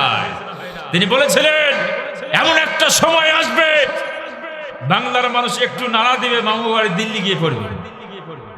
কোথায় পড়েছে? আল্লাহ তাআলা বললেন যে লিখে রাখো, এটা লিখে রাখো, এটা কাজে দিবে। সম্মানিত উপস্থিতি, ফেরাউন যখন ক্ষমতায় ছিলেন নীল নদের পানি বন্ধ হয়ে গেল। নীল নদের পানি যখন বন্ধ হয়ে সমস্ত লোকজনকে ধরেছে যে খোদা সাহেব আমাদের পানি তো বন্ধ হয়ে গেল, পানি চালু করো। এখন তিনি বলে ধৈর্য ধারণ করতে হবে। ঠিক আছে, এবার রাত্রিতে গিয়ে তিনি গুহার ভিতরে প্রবেশ করেছেন, ডাক দিয়ে বলে আকাশের মালিক, জমিনের মালিক, আমি যে কোন যাইতে খোদা তুমি তো ভালো করেই জানো, ঠিক না? আমার পরকালে জান্নাত জাহান্নামের প্রয়োজন নাই, আমার জান্নাতের কোনো দরকার নাই, তুমি আমার দুনিয়ার ক্ষমতা দাও আর তুমি নীল নদের পানি চালু করে দাও। ফেরাউন সাইকার কাছে, আর বাইরে এসে কি উনি খোদা। হঠাৎ করে একজন এসে হাজির, গুহার ভিতরে ঢুকে ডাক দিয়ে বলছে যে স্যার আমার তো একটু কথা ছিল। ব্যাপার এই রাত্রি গভীরে তুমি এখানে করতে আইলা? তো আমার তো একটা দরকার ছিল। তো কি কাজ? তো তিনি বললেন যে আপনি একটা ফায়সালা দেওয়া লাগবে। তো ফায়সালা দেওয়ার জায়গা এটা, তুমি রাজ দরবারে ফায়সালা নিতে আসবে। শেষ পর্যন্ত তিনি ডাক দিয়ে বললেন যে দেখেন আমি শুধু একটা কথা আপনার থেকে জানতে চাই। কি কথা? আপনি শুধু বলেন যদি কোনো গোলাম তার মনিবের আদেশ অমান্য করে তার কি করা প্রয়োজন? তিনি বললেন তাকে ইন্দুরের মতো নীল নদে চুবায়ে চুবায়ে মারা দরকার। তো এই যে ব্যক্তি এসে হাজির হয়েছে ইনি আর কেউ নয়, তিনি হচ্ছেন ফেরেশতা জিবরিল আলাইহিস সালাতু ওয়াস সালাম। সুবহানাল্লাহ। তো তিনি ডাক দিয়ে বললেন ফেরাউনকে আপনি কি লিখে দিতে পারবেন এটা? তো লিখে দেওয়ার না দেওয়ার কি আছে, দেও লিখে দিই। তো তিনি লিখে দিলেন। সুবহানাল্লাহ বলেন। এবার নিজের হাতে লিখে দিয়েছেন, ফেরেশতা লিখে রেখে দিয়েছে যদি কেউ গোলাম যদি মনিবের আদেশ অমান্য করে তাহলে কি হবে? চুবায়ে চুবায়ে তাকে মারা হবে। আমার মুসলমান ভাইরা, যেদিন তিনি নীল নদে ডুবে যান, সাগরের ভিতরে তিনি পড়ছেন ক্বালা আমানতু আন্নাহু লা ইলাহা, আমি ঈমান আনলাম, আমি কালেমা পড়লাম, কিন্তু পানি থেকে তোলা হয় না। ওয়া আমানাত বিহি বানু ইসরাঈল, আমি তো সেই বনি ইসরাইলের উপরে ঈমান আনলাম, আল্লাহর উপরে ঈমান আনলাম যে আল্লাহর উপরে বনি ইসরাইলের ঈমান এনেছে। কিন্তু দেখে যে না, তারে পানি থেকে তোলা হয় না। ওয়া আনা মিনাল মুসলিমিন, তিনি বললেন আমি তো মুসলমান। আমার মুসলমান ভাইরা, এখন দেখে যেইভাবে করে ও কান্না শুরু করেছে, আল্লাহর তো দয়ার অভাব নাই, ঠিক কি না? আল্লাহ পাক চাইলে ফেরাউনকে মাফ করতে পারে নাকি পারে না? অর্থাৎ যে কোনো সময়তে আল্লাহ পাক হয়তো ফেরাউনকে মাফ করে দিতে পারে। এই জন্য ফেরেশতা জিবরিল তাড়াতাড়ি করে মুখের ভিতরে এইভাবে করে একটা কাদা ঢুকাই দিয়ে, যা চুপ কর, আর কথা বলিস। আমার মুসলমান ভাইরা, আল্লাহ পাক বললেন আল এখন তুমি কালেমা পড়ো। এতদিন পর্যন্ত ইসলাম পন্থীদের উপরে হাজারো জুলুম নির্যাতন চালাইলা, হাজারো ভাবে জুলুম নির্যাতন করে ছোট্ট ছোট্ট মাসুম বাচ্চাদেরকে হত্যা করলা, পয়গম্বর মুসা আলাইহিস সালামকে হত্যা ষড়যন্ত্র করলে, শেষ পর্যন্ত দেশ থেকে দেশান্তরিত করে ছাড়লে, আর তুমি এসছো এবার মুসলমান শাস্তি। কথা বলো ঠিক কিনা? তাহলে সেই সময়তেও আল্লাহ ফেরেশতা লিখে রেখেছিলেন না লেখে নাই? পানিতে ডুবাই ডুবাই মারা হয়েছে। আল্লামা সাঈদী সাহেব এক যুগ আগে বলেছিলেন যেমন একটা সময় আসবে মামু বাড়ি দিল্লি গিয়ে পড়বে, লিখে তাও এটা কাজে দিবে। আবার এমন একটা সময় আসবে ইন্দুরের গর্ত খুঁজে পাবে না পালাবার জন্য, ঠিক কিনা মুসলমান? ওইটাও লিখা আছে না নাই? আমার মুসলমান ভাইরা, বাংলার মানুষ দেখলো যে ব্যক্তিটি দীর্ঘ 50টি বছর পর্যন্ত কোরআনের দাওয়াত দিলেন, তিনি মাথা নত করলেন না। তিনি বললেন বিড়ালের মতো 500 বছর বেঁচে থাকার কোনো লাভ নাই, সিংহের মতো 1 ঘন্টা বাঁচতে চাই, ঠিক কিনা মুসলমান? যুগের পর যুগ ধরে তিনি কারারুদ্ধ অবস্থায় তিনি শহীদ হলেন। আর আল্লাহ পাক বাংলার মানুষকে দেখিয়ে দিলেন, দেখো মুসলমান, আল্লাহ রসুলকে মক্কা থেকে বের করেছিলেন আবু জেহেল, 2 বছর টিকতে পারে নাই। কয় বছর? 2 বছর টিকতে পারে নাই, বিজয় হয়ে গেল, আবু জেহেল খতম। আর বাংলার ভূখণ্ডে 2023 সালের 14ই আগস্ট আল্লামা সাঈদীকে তারা মেডিকেল কিলিং করে হত্যা করেছে। কথা বলো ঠিক কিনা মুসলমান? আল্লাহ পাক ডাক দিয়ে বলল, আমার ওলিকে তোরা হত্যা করলি, আমার গোলামকে হত্যা করলি, 1 বছর টাইম দিব না। 14 আগস্ট 2023 সালে আল্লামা সাঈদীকে শহীদ করা হয়েছে। 2024 সালে 5 আগস্ট জালেম বিদায় নিতে বাধ্য হয়েছে, ঠিক কিনা? 1 বছর সময় পাইছে কি? ফয়সালা কার? আল্লাহর। এখনো শুরু করি নাই, কেবল তো লাইনে আসছি। এখন আবু সুফিয়ান ডাক দে বলে যে তো ভালোই বাদশাহ পাইছে, এর নাম কি বাদশাহ? বাদশাহ হলে তোমার পাড়ি ধরে জবাই করতো না? তুমি যে এখনো ভালো আছো। শেষ পর্যন্ত সকাল যখন হয়ে গেল, দেখে লাইনে লাইনে হাজার হাজার মানুষ টয়লেটে সিরিয়াল ধরেছে। উরি বাবা রে বাবা, এত সৈন্য পাইলো কই? বিশাল সৈন্য নিয়ে আল্লাহ রাসূল মক্কা নগরীতে প্রবেশ করেছে, 10,000। এক রাস্তা দিয়ে যখন ঢুকতে আছে, আবু সুফিয়ান হাঁ করে খালি তাকায়, এত সৈন্য। শেষ পর্যায়ে এবার হেলমেট বাহিনী ঢুকতে শুরু করেছে, লোহার হেলমেট পরে। এই বাংলাদেশের হেলমেট বাহিনী না, আবার এটা ভয় করেন না, হেলমেট বাহিনী আছে না। তো ঢুকতে আছে, এতগুলা সৈন্য। আবু সুফিয়ান দেখে এই সৈন্যের বিরুদ্ধে যদি আমরা তরবারি উত্তোলন করি তাহলে আমাদের গদ্দান থাকবে না। এবার আবু সুফিয়ানের স্ত্রীর নাম হলো হেন্দা। জোরে বলেন কি নাম? হেন্দা। হেন্দা একটা ভয়ঙ্কর মহিলা। উহুদের ময়দানে আল্লাহ রাসূলের আপন চাচা হামজা রাদিয়াল্লাহু তাআলা আনহুকে তিনি শহীদ করে বুক খঞ্জর দিয়ে ফেড়ে কাঁচা কলিজা চিবিয়ে চিবিয়ে খেয়েছেন একজন মহিলা। আমার মুসলমান ভাইরা, এই হেন্দা আবু সুফিয়ানের স্ত্রী। আবু সুফিয়ান কাবার চত্বরে দাঁড়িয়ে ডাক দিয়ে বলে, ও মক্কার সৈন্যরা, খবরদার, একটাও তীর চালায়ো না, তরবারি উত্তোলন করো না, তাহলে কিন্তু খবর আছে। এবার হেন্দা ডাক দিয়ে বলে, আবু সুফিয়ান কি হয়েছে তোমার? তুমি তরবারি চালাও না কেন? চালাও তরবারি, গুলি চালাও। আমার মুসলমান ভাইরা, তাহলে আবু সুফিয়ান এখন মক্কার সেনাপ্রধান, ঠিক কিনা? মক্কার সেনাপ্রধান হচ্ছে আবু সুফিয়ান। আর হেন্দা ডাক দিয়ে বলে, দুষ্টু মহিলা, চালাও তরবারি, গুলি চালাও। বাংলাদেশে বৈষম্য বিরোধী ছাত্র আন্দোলন যখন শুরু হলো, সেনাপ্রধানকে দুষ্টু মহিলা ডাক দিয়ে বলে, গুলি চালাও। কথা বলো ঠিক কিনা মুসলমান? আর আবু সুফিয়ান ডাক দিয়ে বলে, হেন্দা তুমি হটো, চালাও, চোখের সামনে থেকে দবাই করে ফেলবে। আমার মুসলমান ভাইরা, হেন্দাকে আবু সুফিয়ান ধাক্কা দিয়ে বের করে, যাও চলে যাও, আমি যদি আজকে তরবারি চালাই আজকে আমার খবর আছে। আমার মুসলমান ভাইরা, বাংলাদেশের সাথে মিল আছে না নাই? সেনাপ্রধান ডাক দিয়ে বলে, আমি যদি গুলি চালাই বৈষম্য বিরোধী ছাত্র আন্দোলন যারা করছে ওই বাচ্চারা ধরে দিয়ে আমাকে জবাই করবে।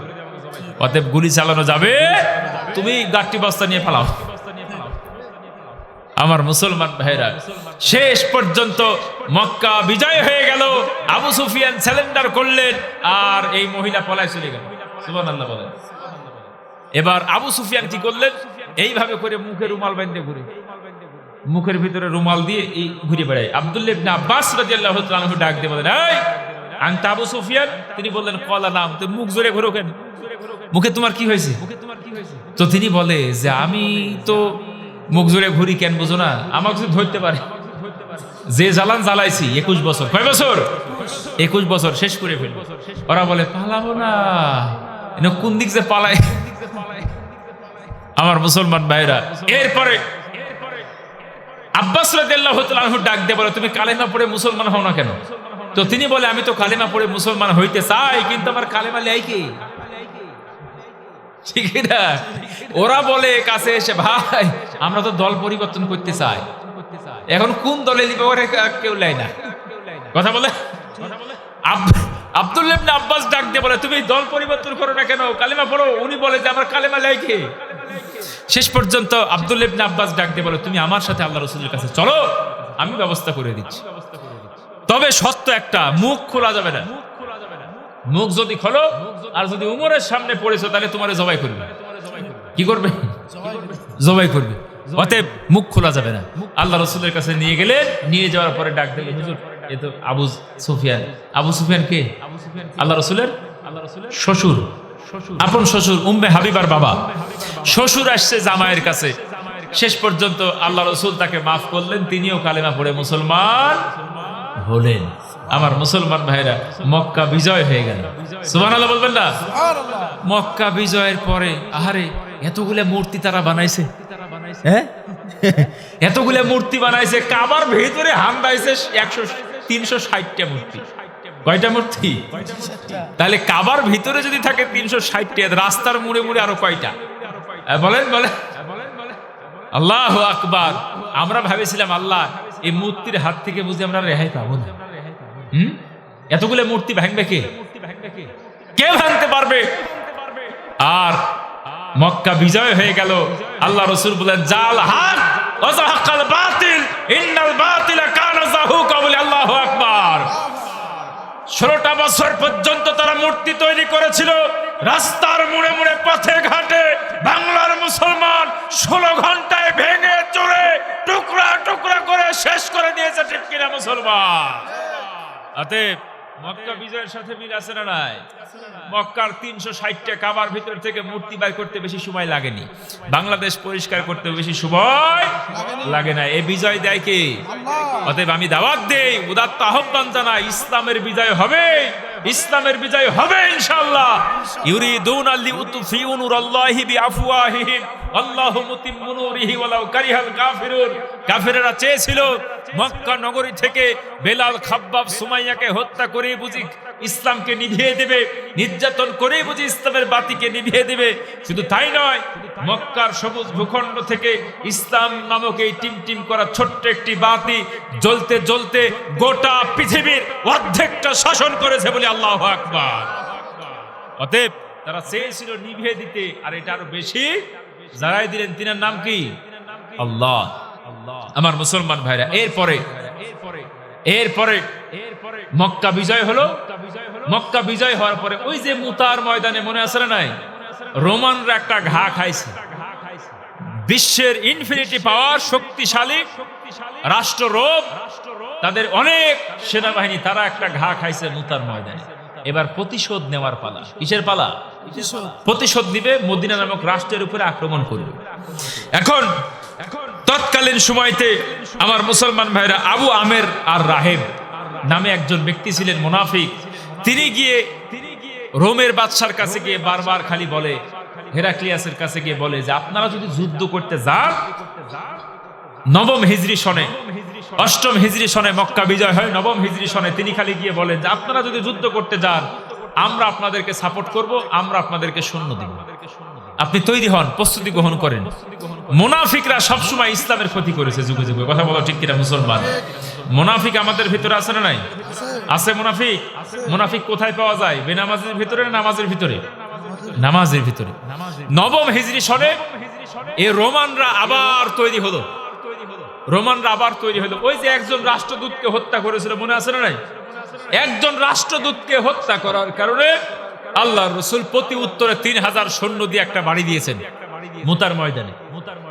শেষ পর্যন্ত তারা আবার সৈন্য সামন্ত তৈরি করতে শুরু করলেন। আল্লাহ রাসূলের কাছে খবর আসলো, রোম থেকে এবার বিশাল সংখ্যক সৈন্য মদিনায় হামলা করবে, রাষ্ট্র দখল করবে। আমার মুসলমান ভাইরা, আল্লাহ রাসূল কি হাত গুটায় বসেছিলেন? না, তিনি এবার সাহাবাদেরকে ডাক দিয়ে বললেন, সাহাবীরা যুদ্ধের জন্য প্রস্তুতি গ্রহণ করো। আল্লাহু আকবার বলেন। যুদ্ধের জন্য প্রস্তুতি গ্রহণ করো। যুদ্ধের নাম হচ্ছে তাবুক যুদ্ধ। 9ম হিজরি সন, সময়টা ছিল গ্রীষ্মকাল, প্রচন্ড খরস্রোতা তাপ, আর ফসল পাকার সময়, খেজুর পাকার সময়, রাস্তা অনেক লম্বা, অনেক লম্বা রাস্তা, প্রায় 690 কিলোমিটার সম্ভবত, বিশাল রাস্তা, লম্বা রাস্তা। আল্লাহ রাসূল সাহাবাদেরকে অন্যান্য যুদ্ধের সময়তে কখনো বলতেন না যে আমরা এই যুদ্ধে যাব, কিন্তু তাবুক যুদ্ধের সময়তে তিনি ঘোষণা করলেন যে আমরা তাবুক যুদ্ধের ময়দানে যাব। সুবহানাল্লাহ বলেন। এখন মুনাফিকরা তো এমনি যুদ্ধ ভয় করে, মুনাফিকরা মিছিল মিটিং শুনলে আগে ভয় করে, না জানি গুলি মারে নাকি। শেষ পর্যন্ত তাবুক যুদ্ধের ঘোষণা দেওয়া হলো। রাসূল পাক সাল্লাল্লাহু আলাইহি ওয়াসাল্লাম তাবুক যুদ্ধের কালেকশন শুরু করলেন। সুবহানাল্লাহ বলেন। সুবহানাল্লাহ। আমার মুসলমান ভাইরা গভীর মনোযোগ। আল্লাহর নবী ডাক দিয়ে বললেন, সাহাবীরা, রোমানদের বিরুদ্ধে যুদ্ধ হবে। বিশাল সৈন্য তৈরি করলেন, প্রায় 30,000 সাহাবী। চিৎকার দিয়ে বলেন সুবহানাল্লাহ। সুবহানাল্লাহ। আমার মুসলমান ভাইরা, 30,000 সৈন্য যদি একটা করে খেজুর খায়, কয়টা খেজুর হয়? 30,000 সৈন্য রওনা দিবেন মুতার প্রান্তরে, তাবুকের প্রান্তরে।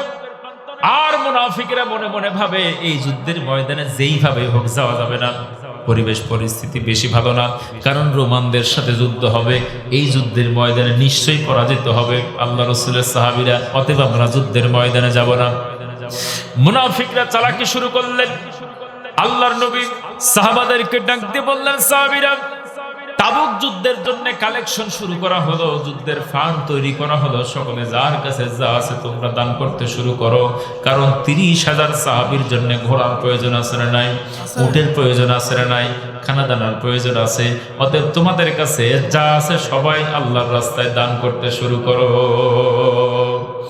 ইন্নাল্লাহা আশতারা মিনাল মুমিনিনা আমওয়ালাহুম বিআন্না লাহুম জান্নাহ। বলি আল্লাহু আকবার।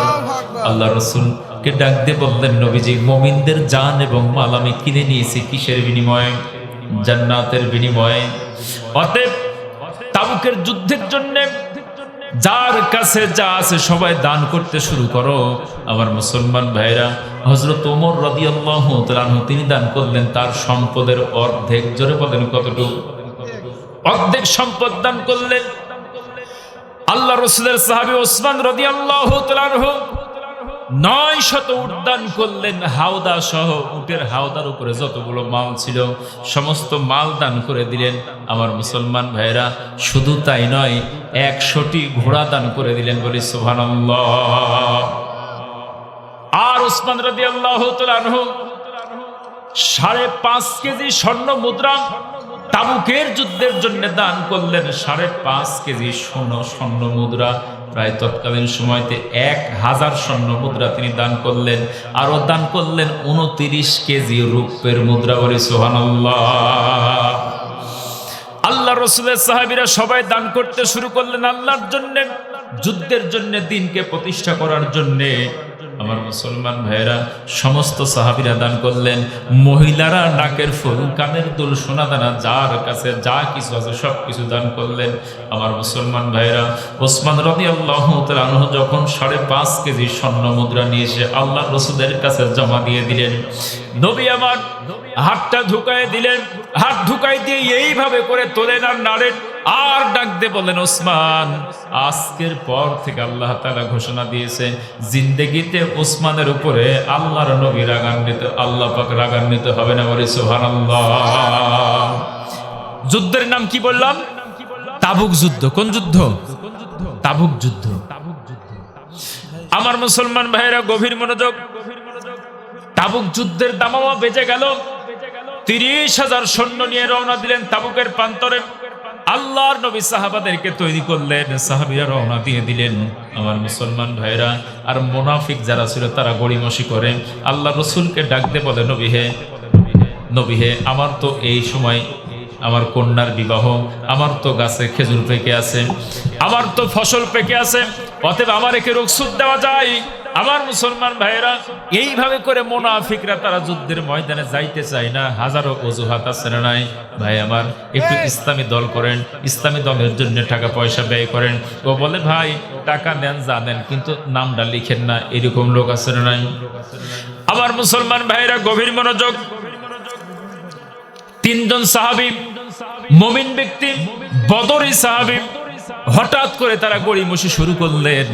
তারা না যাওয়ার জন্য প্ল্যান করলেন। তারা মনে মনে ভাবে যে যাচ্ছি, এই তো বের হব, এই তো বাড়াচ্ছি, বের হব হব করে গড়িমসি করে তাদের আর যাওয়া হইল না।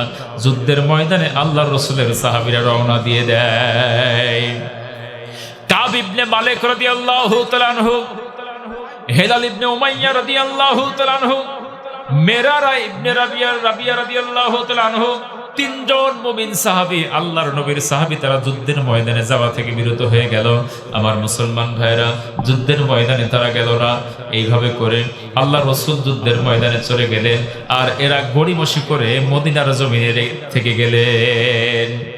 আল্লাহ পাক রব্বুল ইজ্জতি ওয়াল জালাল ডাক দিয়ে বললেন, ইয়া আইয়ুহাল্লাযীনা আমানু বালাকুম ইযা কিলা লাকুম ইনফিরু ফি সাবিলিল্লাহ।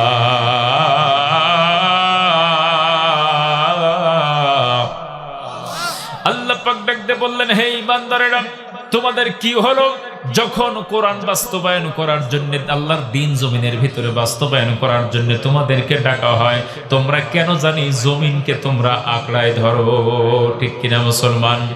নামে মুসলমান, নামের আগে মোহাম্মদ, পেছনে আলী হোসেন, কিন্তু ইসলামী দল করে না, এরকম মুসলমান আছে না নাই?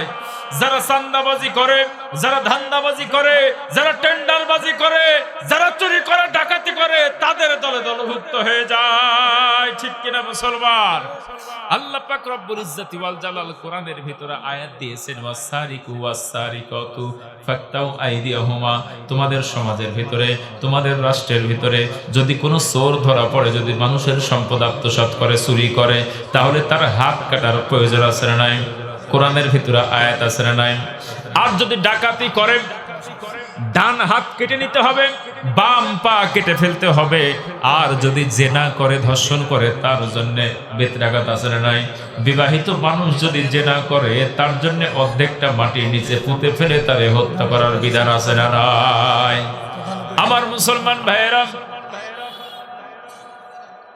আমার মুসলমান ভাইয়েরা, গভীর মনোযোগ। তাহলে আল্লাহ পাকের বিধান কোরআনের ভিতরে আছেন। প্রত্যেকটি মুসলমানের দায়িত্ব এই আল্লাহর জমিনে আল্লাহর দ্বীন বাস্তবায়ন করার কথা বলো। ঠিক কিনা মুসলমান? আল্লাহ রাসূলের একজন রাষ্ট্রদূতকে হত্যা করলো কোথায়? রোমানরা। তৎকালীন সবচাইতে সুপার পাওয়ার রাষ্ট্র রোম। আল্লাহ রাসূল ভাবলেন, যদি আজকে ছেড়ে দেওয়া হয়, তাহলে পরবর্তীতে আবার তারা মদিনাতে হামলা করবে, তাদের সাহসটা বেড়ে যাবে। অতএব এখনই প্রতিহত করতে হবে। কথা বলো ঠিক কিনা? আল্লাহর নবী মুতার যুদ্ধে 3000 সৈন্য পাঠায় প্রতিবাদ করলেন। এরপরে আবার যখন প্রস্তুতি শুরু করলেন, আল্লাহর নবী আগে থেকেই প্রস্তুতি গ্রহণ করলেন তাবুক যুদ্ধে। তাবুক যুদ্ধের প্রস্তুতি গ্রহণ করলেন, রোমানদের সাথে যুদ্ধ হবে। আর লোক তৈরি করলেন সাহাবী 30,000। রওনা যখন দিবে, তখন পথিমধ্যে কিছু ব্যক্তি গড়িমসি শুরু করলো। কিছু ব্যক্তি যাবো যাবো করে, তাদের আর দেওয়া হলো না। গড়িমসির কারণে তারা মদিনাতে থেকে গেল।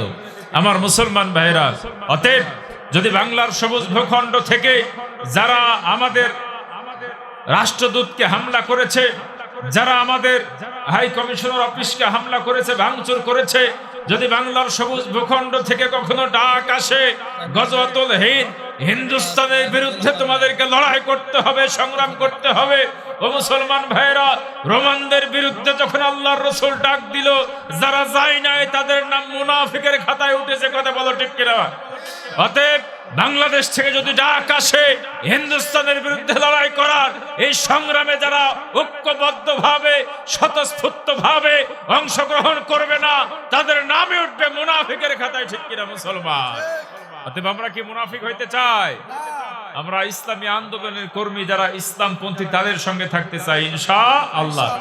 3 জন মুমিন বদরি সাহাবী, কাব ইবনে মালিক রাদিয়াল্লাহু তাআলা আনহু, হেলাল ইবনে উমাইয়া রাদিয়াল্লাহু তাআলা আনহু, মেরারা ইবনে রাবিয়া রাদিয়াল্লাহু তাআলা আনহু, তিনারা গড়িমসি করে তারা গেলেন না। আমার মুসলমান ভাইয়েরা, গভীর মনোযোগ। আল্লাহর রাসূলের সাহাবীরা মুতার প্রান্তরে উপস্থিত হয়ে গেলেন। যুদ্ধ করার কোনো প্রয়োজন হয় নাই। আল্লাহর রাসূল যখন ৩০,০০০ সৈন্য নিয়ে মুতার ময়দানে উপস্থিত হয়েছে, রোমান সৈন্যরা আগে থেকেই পলায় চলে গেছে, বলে সুবহানাল্লাহ। অতএব যদি হুঙ্কার দিতে পারেন, যদি দাপট দেখাইতে পারেন, শক্তের ভক্ত নরমের জম যারাই হক কথা বলতে পারবে, কোন কাফের বেঈমানের রক্ত চক্ষুকে যদি ভয় করতে না পারো মুসলমান, কাফের বেঈমানেরা লেজ গুটায় পালাতে বাধ্য হবে, ঠিক কিনা? রোমান সৈন্যরা পলায় চলে গেল। আমার মুসলমান ভাইরা, কোনো প্রকার যুদ্ধের প্রয়োজন হয় নাই। আল্লাহ রসুলের বীরত্বতা দেখে তারা এমনিতেই আপনার জমিনের ভেতরে লুটিয়ে পড়লো, এমনিতেই লেজ গুটিয়ে পালাতে বাধ্য হয়ে গেল। আল্লাহর নবী মদিনার জমিনে ফিরে আসলেন। মদিনাতে ফিরে আসার পরে যেই মুনাফিকেরা তাবুকের যুদ্ধের ময়দানে যায় নাই, তারা সর্বপ্রথম মসজিদে নববীর ভিতরে এসে হাজির হয়ে গেল।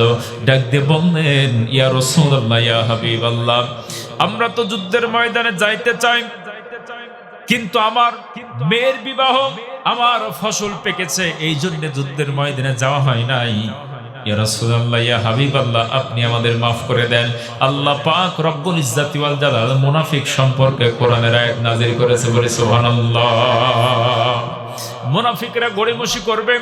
আপনি যখন যুদ্ধ থেকে ফিরে মদিনাতে প্রবেশ করবেন, সর্বপ্রথম আপনার কাছে মুনাফিকরা আসবে।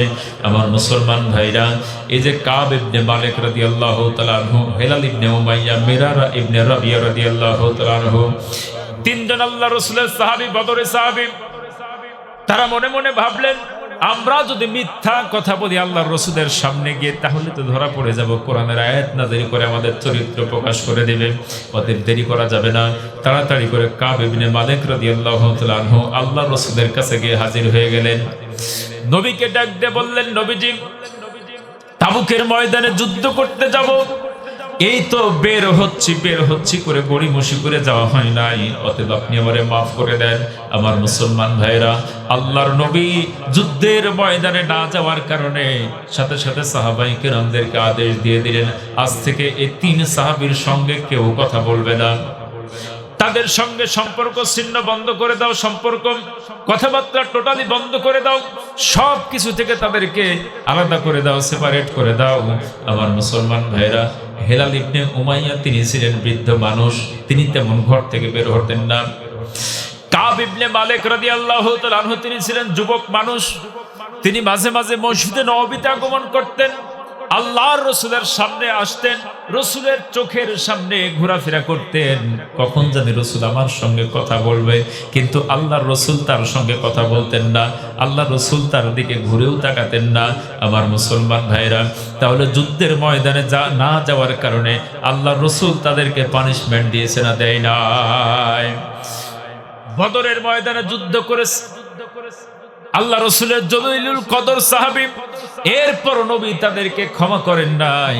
আমার মুসলমান ভাইরা, আল্লাহ পাক রব্বুল ইজ্জাত ওয়াল জালাল পবিত্র কালামে হাকিমের ভিতরে ডাক দিয়ে বলছেন, কাল হাসরের ময়দানে মানুষগুলো যখন হাসরের ময়দানে দাঁড়িয়ে যাবে, বিচার কার্য যখন শুরু করে দেওয়া হবে, ওয়াকালার রাসূল ইয়া রাব্বি ইন্না কওমি ইত্তাখাযু হাযাল কুরআনা মাহজুরা।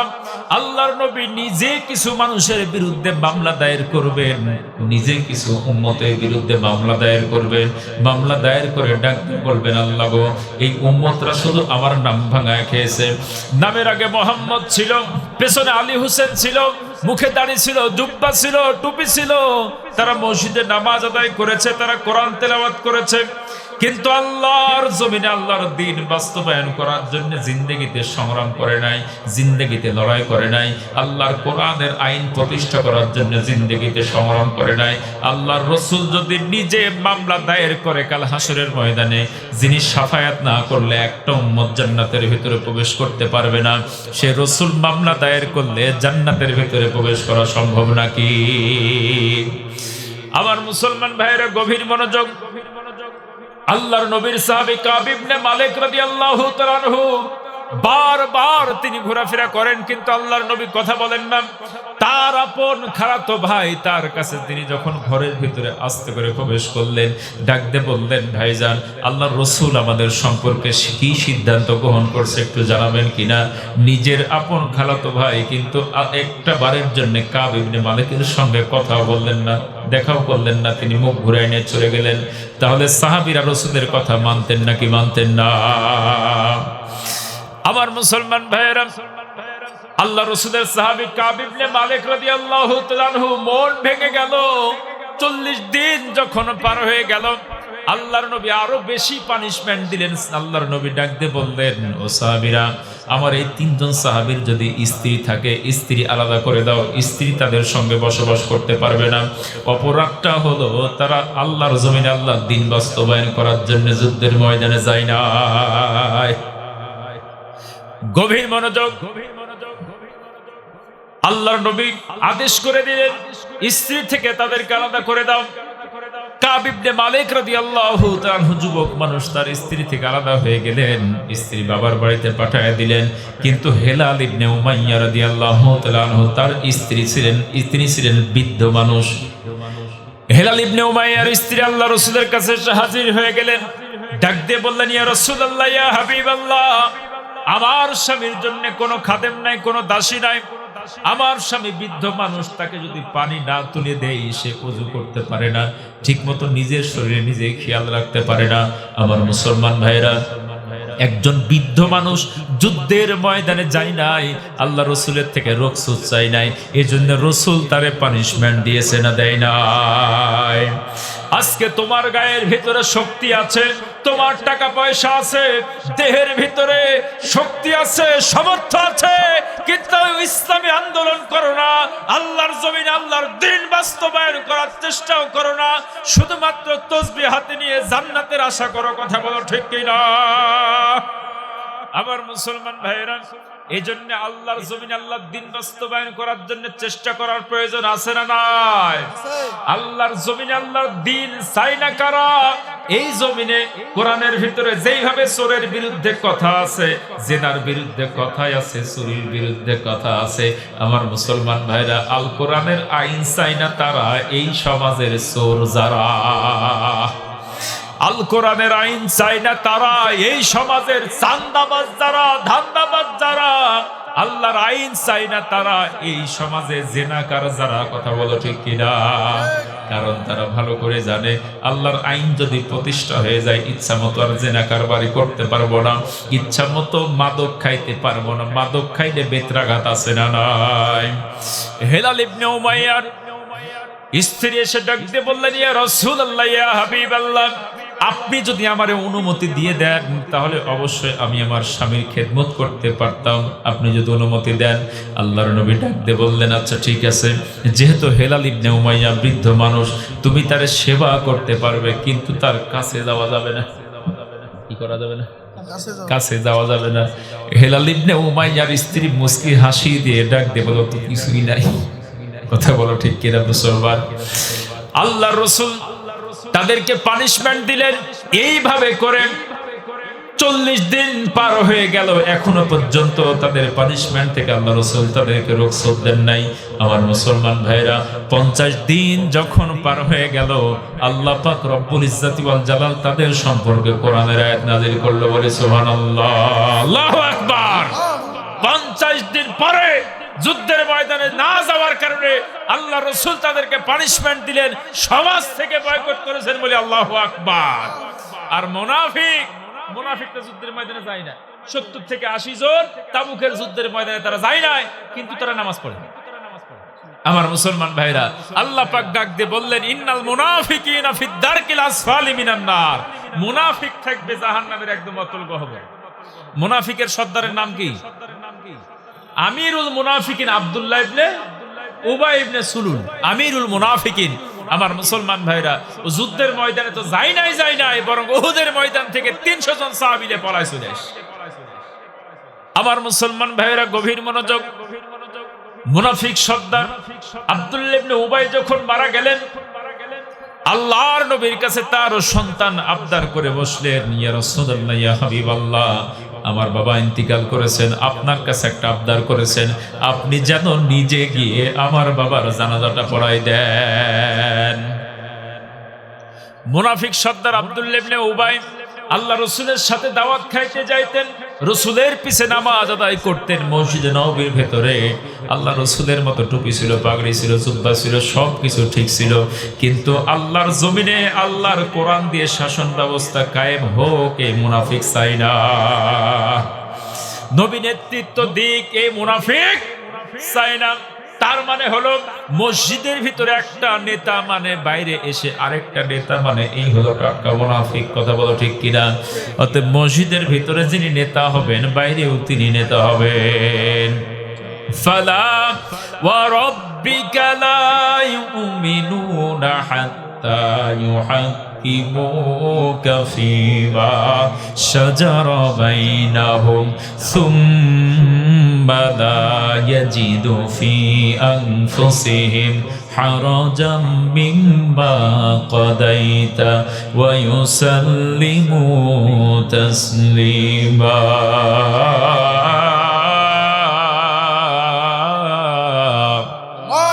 আল্লাহ তাআলা ডাক দিয়ে বললেন, ফালা ওয়া রাব্বিক, তোমার রবের কসম, লা ইউমিনুনা হাত্তা, ততক্ষণ পর্যন্ত তারা ঈমানদার হইতে পারবে না, ততক্ষণ পর্যন্ত মুসলমান বলে দাবি করতে পারবে না, যতক্ষণ পর্যন্ত হাত্তা ইউহাক্কিমুকা ফীমা, তোমাকে ব্যক্তি জীবন থেকে শুরু করে, পারিবারিক জীবন থেকে শুরু করে নিয়ে, সামাজিক জীবন থেকে শুরু করে নিয়ে, ইউনিয়ন পরিষদ থেকে শুরু করে নিয়ে, সিটি কর্পোরেশন থেকে শুরু করে গণভবন, বঙ্গভবন, সংসদ ভবন, সব জায়গায় রাসূল আপনাকে নেতা না মানতে পারবে, ততক্ষণ পর্যন্ত তারা মুমিন হইতে পারবে না, মুসলমান হইতে পারবে না।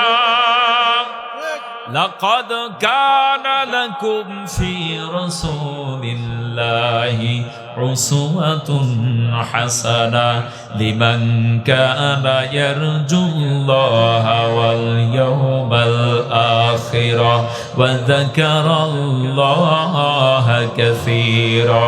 চিৎকার দিয়ে বলি আল্লাহু আকবার। আল্লাহ তাআলা ডাক দিয়ে বললেন সূরাতুল আহজাবের 21 নম্বর আয়াতের ভিতরে, ও মুমিন মুসলমান, তোমাদের নেতা হবে কারা? তোমাদের জন্য নেতৃত্ব দেওয়ার জন্য যোগ্যতা সম্পন্ন ব্যক্তি হচ্ছেন রাসূল পাক সাল্লাল্লাহু আলাইহি ওয়াসাল্লাম।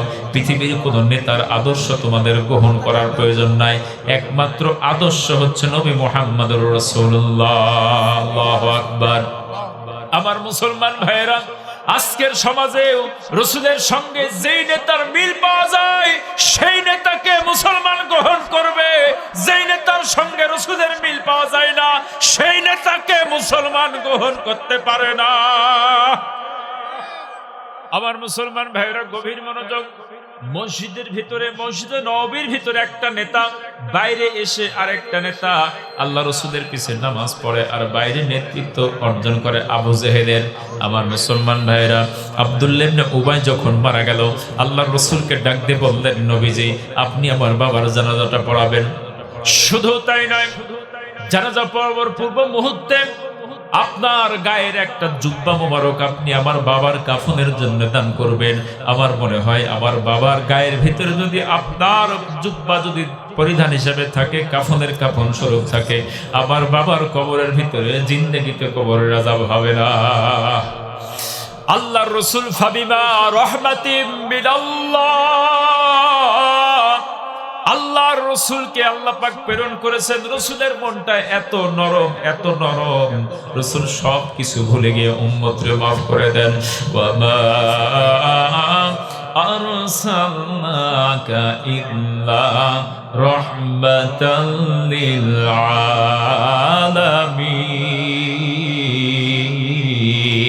আলামিন। আল্লাহু আকবার। আল্লাহর নবী নিজের গায়ের জুব্বা দিলেন, জানাজা পড়ানোর জন্য রওনা দিয়ে দিলেন। ওমর রাদিয়াল্লাহু তাআলা আনহুর সামনে দাঁড়ায়া গেলেন, ডাক দিয়ে বললেন, ইয়া রাসূলুল্লাহ, ইয়া হাবিবাল্লাহ, আপনি জানাজা পড়াইতে যাইতে পারবেন না, মুনাফিকের জানাজায় আপনি যাইতে পারবেন না বলে আল্লাহু আকবার। আপনার গায়ের জুব্বা দিয়েছেন, তার গায়ের ভিতরে আপনার মতো পয়গম্বর, আপনার মনের দোয়া কবুল হয়, কিন্তু আজকে আপনার দোয়া কবুল হবে না। টাটকা মুনাফিক। ও কোরআনের দল করে নাই, ও তো কোরআন চাই নাই, ও তো আপনার আদর্শ গ্রহণ করে নাই। অতএব এইরকম লোকের জানাজায় দাঁড়িয়ে আপনি যদি 70 বার দোয়া করেন, পয়গম্বর আপনার মতো পয়গম্বরের দোয়া কবুল হবে না। ওয়ালা তুসাল্লি আলা আহাদিন মিনহুম, আপনি এইরকম লোকের জানাজায় জিন্দেগিতে দাঁড়াবেন না। মাতা আবাদা ওয়ালা তাকুম আলা কবরি, এইরকম মুনাফিকদের জানাজা কবরের পাশেও দাঁড়াতে নিষেধ করেছেন বলে আল্লাহু আকবার। এই জন্য সমস্ত মুনাফিকি পরিহার করে আল্লাহর জমিনে আল্লাহর দ্বীন বাস্তবায়ন করার জন্য ঐক্যবদ্ধভাবে প্রচেষ্টা করার প্রয়োজন আছে না নাই মুসলমান? আমরা কোন রক্তচক্ষুকে ভয় করি? আল্লাহ রাসূল তৎকালীন সবচাইতে ইনফিনিটি পাওয়ার, সুপার পাওয়ার রোমের বিরুদ্ধে সংগ্রাম করলেন। সর্বপ্রথম মুতার ময়দানে 1 লাখের বিরুদ্ধে 3000 সৈন্য প্রেরণ করলেন। এরপরে তাবুকের ময়দানে রোমানদের বিরুদ্ধে আবার সংগ্রাম করলেন। আমার মুসলমান ভাইরা, পৃথিবীর কোন পরাশক্তিকে মুসলমান ভয় করতে পারে না, ঠিক কিনা মুসলমান?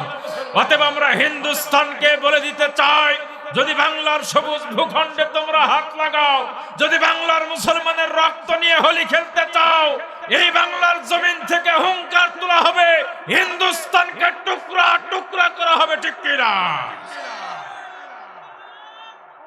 আল্লাহু আকবার, আল্লাহু আকবার। আমি আপনাদের এলাকার সন্তান, আমার জন্য দোয়া করবেন, আল্লাহ যেন আমাকে দ্বীনের পথে কবুল করেন। সকলে বলে আল্লাহুম্মা আমিন। পরিশেষে সকলের সুস্বাস্থ্য, দীর্ঘ নেক হায়াত কামনা করে আমি আমার আলোচনা শেষ করছি। আসসালামু আলাইকুম ওয়া রাহমাতুল্লাহি ওয়া বারাকাতুহু।